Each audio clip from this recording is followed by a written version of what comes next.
like that.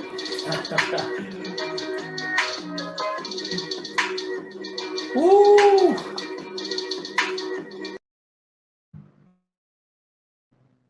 What's good, everybody? Welcome to the Pull Up Show. My name is BJ Matthews, aka B Jizzle. Before we get started, follow us on the YouTube page, the Pull Up Basketball Podcast, Spotify, iHeartRadio, Twitter, TikTok, the Pull Up Basketball Podcast. Like, share, subscribe, all of our YouTube videos. You know what I'm saying? Hit that notification bell by subscribe button. Get all updated content on YouTube. Let's get it popping. All right, listen, man. We got some good topics today. Playoff basketball continues for the NBA. Nothing's changed. We're in the conference semifinals. I got quite a few things to talk about. Let's just basically talk about what's been happening in the NBA. I'm doing my show on the phone right now. I'm not doing it at the crib, so y'all might hear some background noise. Just ignore that and focus on the show. Gonna let some other people come in as well. They can get their 2 cents in on what's going on. But I need to talk about this discussion. We're gonna talk about Joel Embiid and the Sixers losing last night to the Miami Heat. Let me give credit to the Miami Heat for handling their business and pretty much putting away the 76ers after they lost the last two in Philly. And we're going to talk about the Suns, putting away the Mavericks. Person in the chat, hit that like button, what I'm saying? Appreciate it. I want to hear y'all takes in the comment section, what y'all think about the two games last night. Let me first go into the game with Miami and Philadelphia and what, kind of happened. And some things that I was just reading as I was watching the game. So I was watching it. I had to go back and review it to see what happened. And of course, Miami pretty much put them away very early. And Miami actually was the team that was just more aggressive out the gate, more locked in, more toned in. They have their home crowd to basically cheer that team on. Eric Spoelstra, let's say made a great adjustment for Joel Embiid. Bam Adebayo played great defense on Joel Embiid.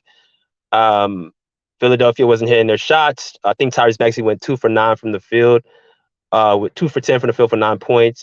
James Harden had 14 points, but he was inefficient. He kind of was just out there being another guy. Tobias Harris, inefficient again. I'm saying Thibault, I don't know what's happened to him. He's been kind of non-existent throughout the series. He played a couple good games against Tyler Hero back at home. But, as far as, impact, he's kind of been, lacking. And, of course, their bench, Philadelphia, as I said plenty of times, they do not have a very good bench. No disrespect to them, but they're very streaky, and their best bench player is Shake Milton. Go and hit that like button if y'all in the chat, y'all. So their bench is not that great. Doc Rivers couldn't get this team over the hump emotionally, and pretty much Miami just went in there, just, took their head off. Now, Miami giving them credit. First of all, let me talk about Jimmy Butler, man. I made a video not too long ago saying Jimmy Butler is the perfect basketball player. Now, hear me out when I say that. When I talk about the perfect basketball player, what I'm saying is basically him being 6'6", him playing both sides of the ball, him being a guy that can not only just score but also play great defense, will sacrifice shots for his betterment of his teammates. Usually pretty efficient. Mentally tough, strong, physically and mentally, you know what I'm saying, and a competitor. The one knock is Jimmy Butler has been he can be kind of somewhat difficult to deal with, and as well as he doesn't have that superstar aura, but that can also work for the benefit of your team because there's no real egos. You know what I'm saying? Jimmy Butler having to come through the league as just a defensive specialist, I believe has helped him now where he doesn't feel like he's so much above everybody else. So that's number one. That's why I think Jimmy Butler is, exceeding. He's averaging close to 30 points this series. He's giving his team energy.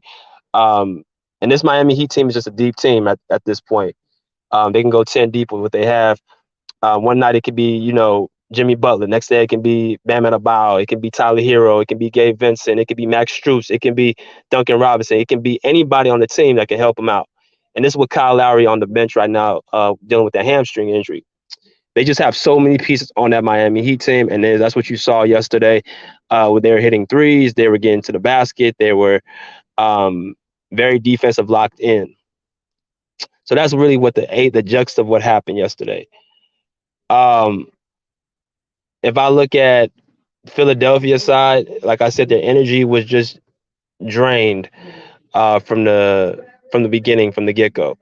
After the game, people on NBA Inside TNT were saying that Charles Barkley, Shaquille O'Neal, uh, Ernie Johnson, Kenny the Jet Smith, all of them were talking about the energy that Philadelphia did not bring, um,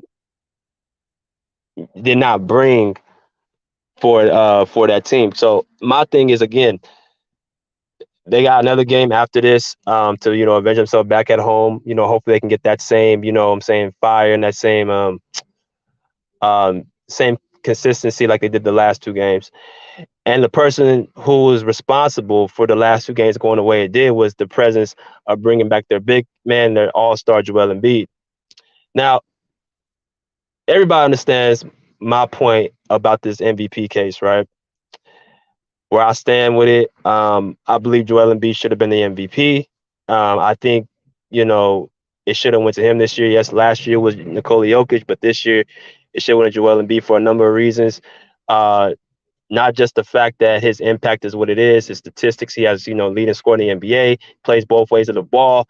What he had to deal with Ben Simmons and all the trades that was going on with Doc Rivers, who's a coach that I already had before in the past with the Clippers. And you all know how I feel about Doc Rivers. He's not the coach for me. He has blown a lot of 3-1 leads. He has had horrible game fives, and he just doesn't bring out the best in all his players, right? So Joel Embiid basically is the leader of this team. When he struggles, their team is going to most likely deteriorate. And that's what you saw yesterday. Um, Now, as far as the MVP situation goes, man, look, I'm not going to talk about it too much more. This is probably one of the last time I talk about or speak about it because, at this point, there's no need to even really keep bringing it up. I already said it. Joel Embiid's a better player. He should have won the MVP this year. And Nikola Jokic, congratulations to him, but I believe Embiid got robbed. I'm not going to be one of these politically correct guys and say, oh, it could have went either other way. It could have went Jokic. It could have been Embiid. Giannis. I'm like, nah. Because if this was Jokic having a great season, Embiid having a subpar season, everybody would be saying, oh, Jokic is just flat out better than Embiid, like you've seen, throughout the year. A lot of Jokic fans keep talking about Jokic is so much better than Embiid, and I get it. Because you're biased to your favorite player or to the allegiance of your country that you're in. Jokic being Serbian, obviously bringing that fan base over here. They're gonna ride for their guy, which I understand completely. But here's the thing with me: I don't have a dog in the race. Y'all know my team is the LA Clippers. Kawhi is my favorite player. So if I'm gonna vouch for anybody, it's gonna be for them. But I look at basketball how I look at it: playing the game, being around the game, being around certain players. I respect the game first. Nobody's bigger than the game. So when I look at Nikola Jokic against this Joel Embiid, I don't have this bias. This ain't got nothing to do with me feeling like, oh, I love this person. No, this is about basketball and what's right. I don't believe this race should have been as close as been, propagated in the media. I believe Embiid went through more this year. Even when we talk about Jokic missing Jamal Murray and Michael Porter, I'm gonna get to that in a second. Embiid having to deal with, and this is just some things that you can really connect to if you played. Not just on the court, but I just say Philadelphia not having a great bench, having a mediocre coach, having a James Harden who came to this team who didn't bring the best out of him. Tyrese Maxey has looked as their second best player. Tobias Harris inconsistent. A lot of things he had to deal with this series that combines in with this play on the court. And even through all that, he led this team as the fourth best team in the Eastern Conference with a 51-31 record, the same record as Giannis Antetokounmpo, who has a better team in Milwaukee.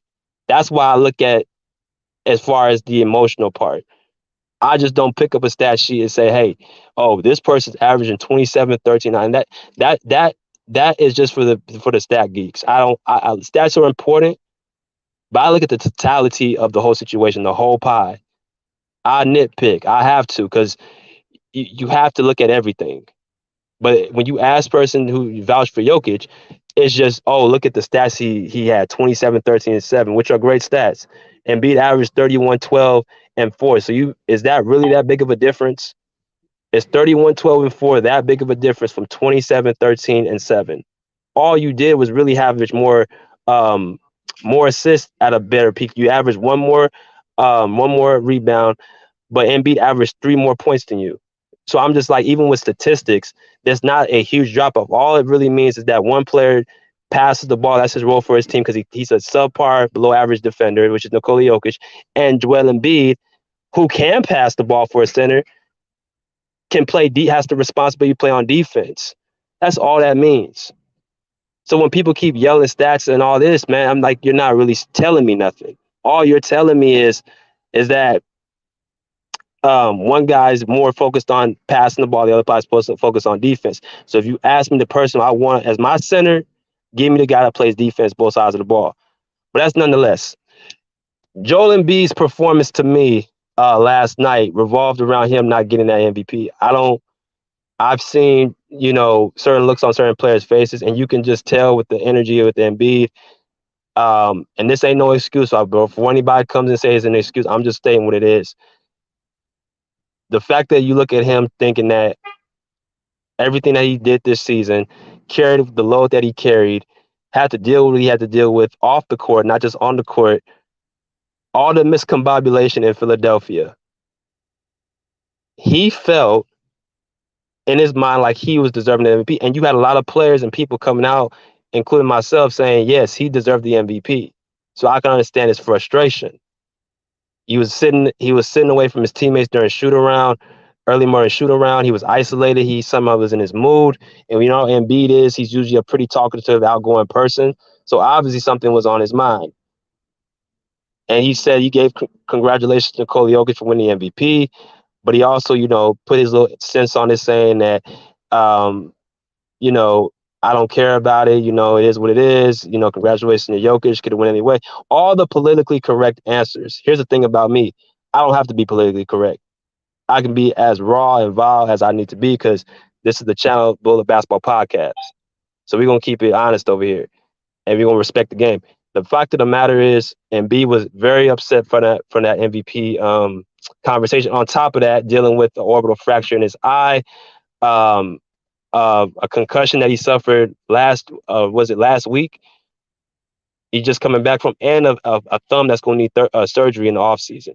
So he's just not dealing with things mentally, but also physically. So let me just get aside from that. Even with that all being true, I would ask Joel Embiid to say, you know what, and his teammates to rally around him and say, we know you're the MVP. Now go out there and play like Charles Barkley said. I liked what he said last night. Even with all that, you feel like you deserve the MVP, go out there and show it. And for all these people keep saying, oh, it's a season award, it's my favorite one. It's a season award, not a playoff award. Here's the thing with you dickheads that y'all don't understand. If I'm a real MVP, and I'm talking about a guy who changes the dynamic of my team and making them competitive, that would translate to the playoffs. When people say that playoffs, it's a playoff, look what he's doing in the playoffs with this Miami series, where he came back and they completely changed the tone of the series. What they're telling you is that this is what he's been to the team all season. It's just that it took all that what happened in this series for people to realize it. So when people say, oh, it's look what he's doing with Miami, what they're really telling you is this is what he's been to the Philadelphia 76ers all year. So if you take him off this team, they're not going to be very good. Right? But I noticed with Jokic, that's just a given. Like, oh, if you take Jokic off Denver, they would be terrible. They would be this, they would be that. Even though the statistics, again, I keep telling people, they revolve with Jokic having a better team than Philadelphia as a whole. As a whole, that's including the starting five, the bench, the coach.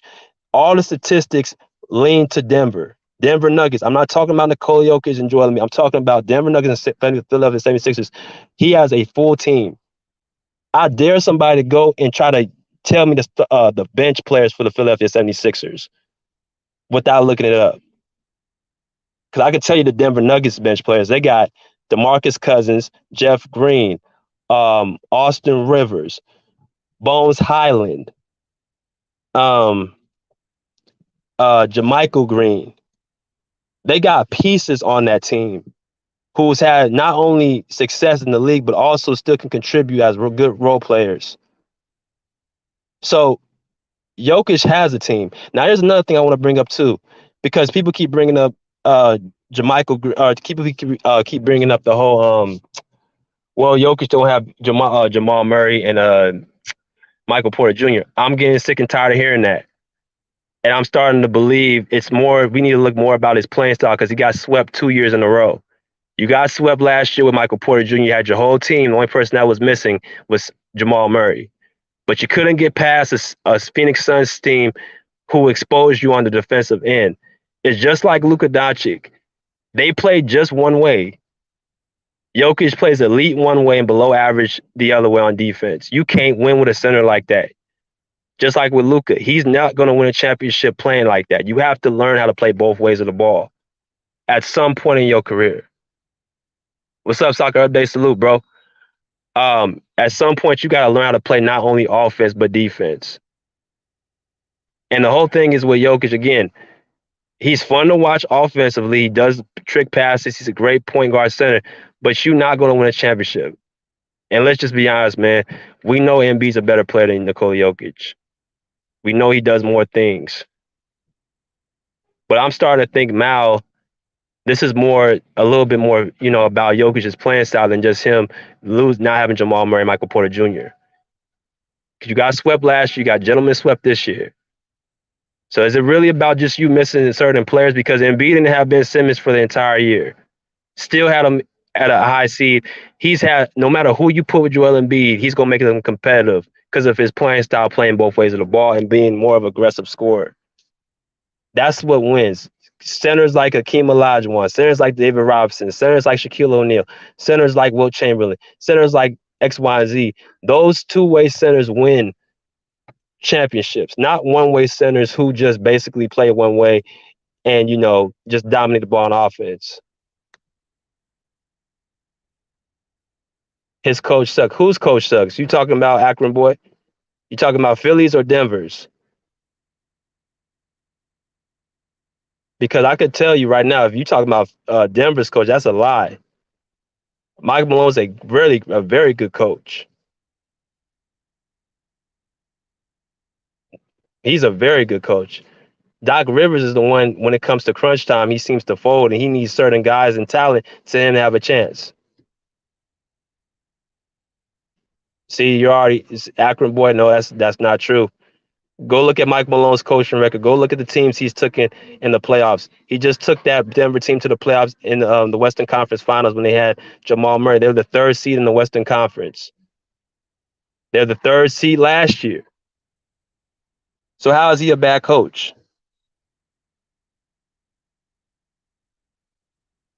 Philadelphia with Doc Rivers, he needs all this talent for them to be competitive.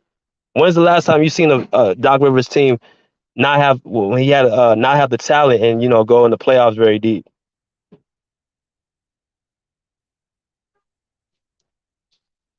What's up, place for keeps? Salute, bro. It's all good. We're just talking about the game last night, and we talking about this whole MVP thing.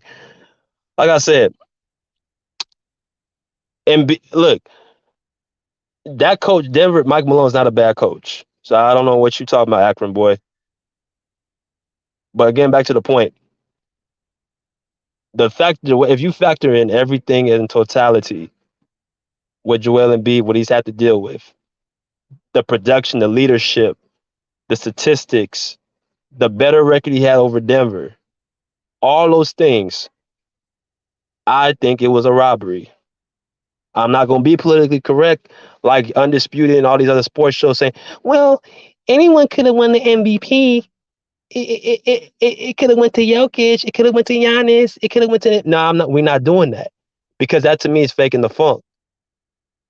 You know what I'm saying? Because you gotta realize it's just not about basketball, man. When you envy these awards that they have, man, you understand how much money is in it, incentives, sponsorships, endorsements. If you get the MVP,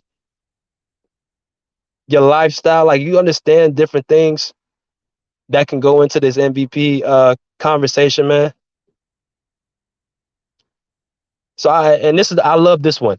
Well, Embiid needs to focus more on playing basketball and winning playoffs than just for MVP.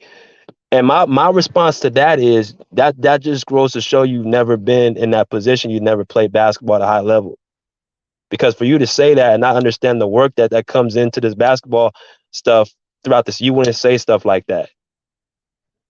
If I get my butt into shape and I'm working out and I'm doing everything I can to put myself in the best position, and I know in my heart and people around know that Embiid's the MVP, of course that's going to upset me at some point. Now, of course, you got to get over it at some point because you got a series to play.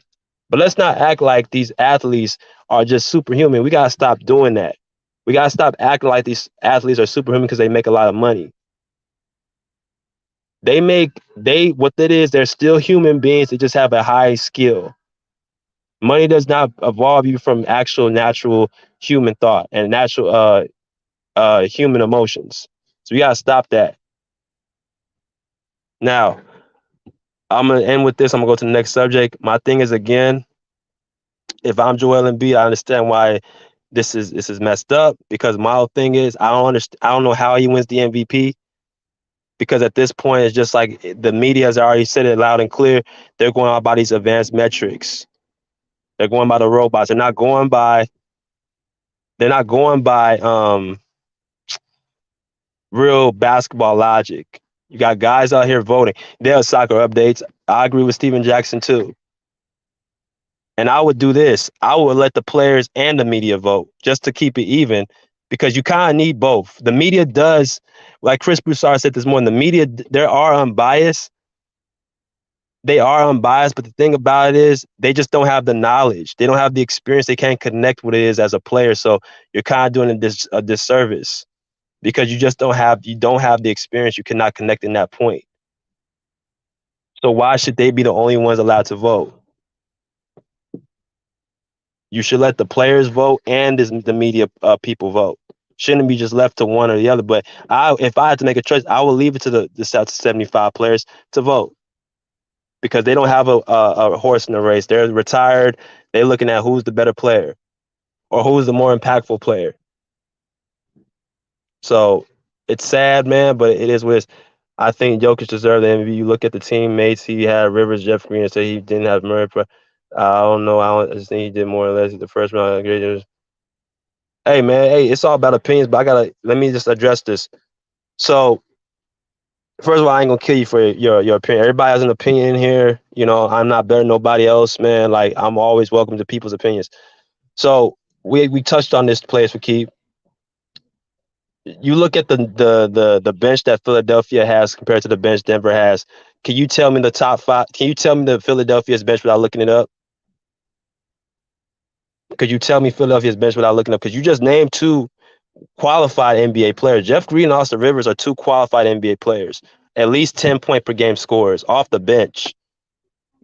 You got Bones Hyland who's averaging 10 points off the bench. You got DeMarcus Cousins averaging 9 players off the bench. You know what I'm saying? See, exactly. You can't tell me. That's what I'm saying. The bench is very important when it comes to helping out. And the fact that most people can't even name their bench shows you how good Embiid's bench is. Now, like I told you, I revert back to this game always. They had a game in March where Embiid and Jokic played against each other. The Sixers, the Nuggets bench outscored the Sixers bench 46-14. If that's not help, I don't know what it is. And that was with Jokic on the bench for a large period of time. As far as the Murray and Porter thing, this is what I'll say about this. I don't think, again, he had Michael Porter Jr. last year in the playoffs against the Suns and got swept. So how much more help do you need? The fact of the matter is, Embiid, again, his playing style, he can dominate the games more solo than Jokic can, because Jokic needs other teammates to dominate the game. He needs all his horses in the ranch for him to be impactful, because his playing style is just based. It's not based off of dominance. It's based off of finesse. So I'm starting to even think with this whole Jamal Murray and Michael Porter Jr. If you're the MVP, you can at least get one game against the Phoenix Suns from last year. Paul George was missing Kawhi Leonard, and he got 2 games against the Suns. You know what I'm saying? Allen Iverson got 1 game against the mighty Lakers back in 2001. So you mean to tell me you can't get 1 game? The Warriors ain't even the super team they used to be, man. They are a good team, but they're not a super team. Look at what the Grizzlies just did the other night without Ja Morant. They almost won that game. The Nuggets been getting blitzed. They got blitzed through that series. They won one game in Denver. So I'm not even gonna give that a pass. But we hold I think we hold Jokic to a lower standard than Embiid. They had the players vote 19, they were biased and they decided to go a different way. That's why I said, Andres, they should let the players and the media vote because again, it's not that the media is biased, it's that they're ignorant. They don't understand what it is to be on the court and actually play, and they don't understand there's a different element just in just numbers. It's the emotion, it's the matchups when you match up to certain players that only coaches and players can understand. So you can't just leave it just to the media for them to vote because they can't connect with that. You know what I'm saying? So that's why I'll answer to that question. Let's go to the let me go to the next subject. I'll keep making comments. Uh, Let me talk about this Suns and Heat matchup. The Suns beat the brakes off the Mavs last night. Um, I got the Suns winning the series in six. It could be seven, but I got them in six right now, just for the simple fact of I think they're going to avenge themselves in Dallas. Um, Listen, the Suns are the better team, right? They're the better overall team in this series. Monty Williams just won the Coach of the Year. Congratulations to him. Jason Kidd's a great coach, upcoming coach, but he's still a great coach. I think the Mavs are still a couple pieces away. This Suns team is ready to win a championship right now. They're not ready to compete for a championship on the Mavs side. Anybody else have a different opinion? Feel free to tell me in the comments. But I don't think the Mavs are ready at this point. I think the Suns are the better team. So you have to really think about all the elements for this series, man. The Suns have Chris Paul and Devin Booker who've been deep runs in the playoffs. This is Luka's first time getting out the first round, and the fact of the matter is he doesn't have enough horses in the den for them to compete with a team like the Phoenix Suns because they got people all around. They got Chris Paul and D Book. You got Mikal Bridges. You got Jay Crowder. You got DeAndre Ayton. You got Cameron Johnson, Cameron Payne, JaVale McGee, Landry. Like you got horses in your den. You got a full complete team in Phoenix, and they show that throughout the season. When certain guys would be out, they would still be able to hold the fort down. Because I think when Chris Paul got this, I think that let a fire in him and son will only go as far as he goes. Yeah, and that's why I think they're gonna win Game 6. I think Game 6, Chris Paul is gonna show out because you've already seen Game 6 with Chris Paul. We already know what he does, what he did against New Orleans last series, what he did against the Clippers last year, and I think they're gonna have another performance like that tomorrow in Dallas. I think Chris Paul is gonna show out. Last night was Devin Booker with 28 points. I saw the little play he made where he fell down like he was hurt, mocking Luka Doncic. So my opinion is I feel like he will show out. I just hope his emotions are in check and he doesn't allow any BS. Because I don't know the full story about it, but if I do know at certain sporting events, you got some rowdy fans who don't know how to control themselves. And that actually happened a few years back. I don't know if y'all remember with Carmelo Anthony's wife, Lala Anthony, where she was complaining that a fan was disrespectful to her. She started going off on him. So I don't know the full logistics of the story, but it wouldn't surprise me if something foul was done. But only time will tell. But I got the Suns winning this series. In whatchamacallit, in 6. Anybody else want to come in and cook a little bit? We can do that right now. I'm gonna go and drop the link.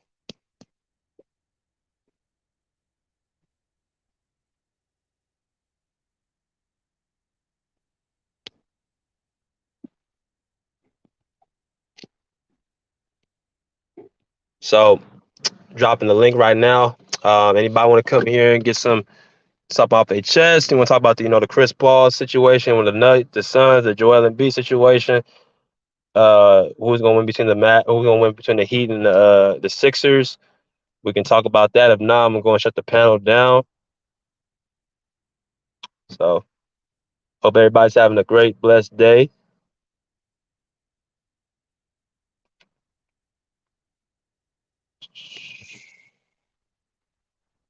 But yeah, man. I again, the Suns are just too much for the Mavs right now, and I do think Luka Doncic does flop a little too much. I do think he'd be crying a little bit too much for fouls. I do think he'd be persuading the refs to just give him the calls he wants, and when he doesn't get them, he um he throws a fit, throws a hissy fit.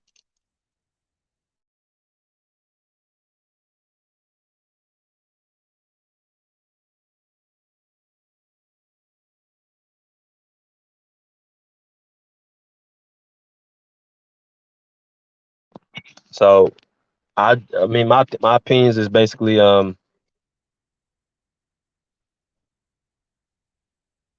said I can't help on the panel right now, but I have a quick question. Do you think Ben Simmons finessing this? Uh, I don't know because I don't know enough for that situation to make an accusation. But I will say this: we're going to see at training camp. Um, because if he don't show up for training camp, that kind of tells me he's just playing around. Because if you look at the timeline with Ben Simmons, you ain't played all year, and we kept going from mental health to back issues to the situation with Philadelphia with his money.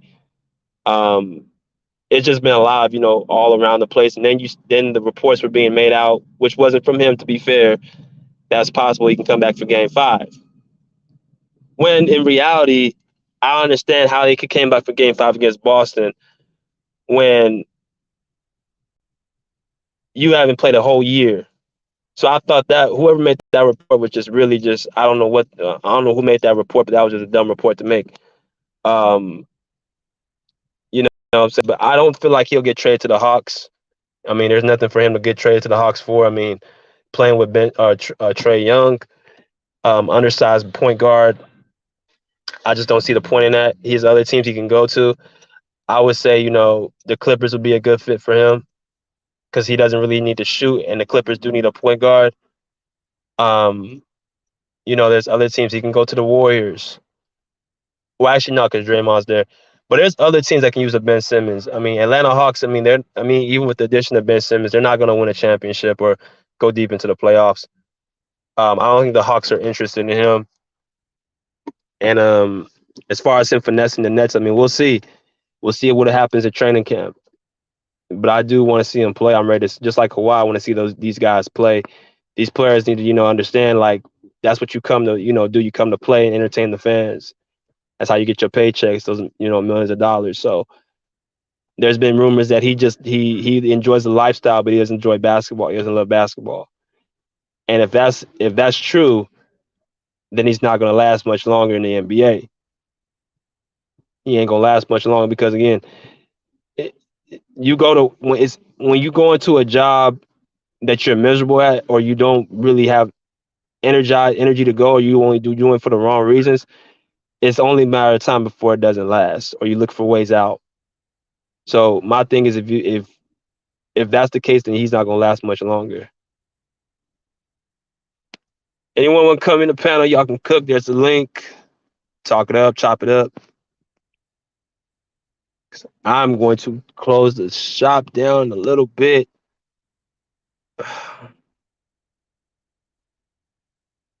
That's a good question, Players. Good question.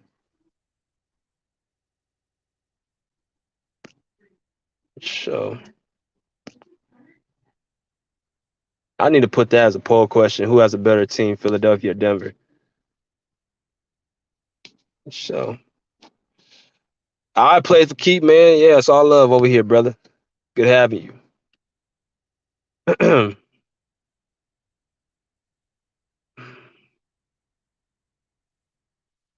All right.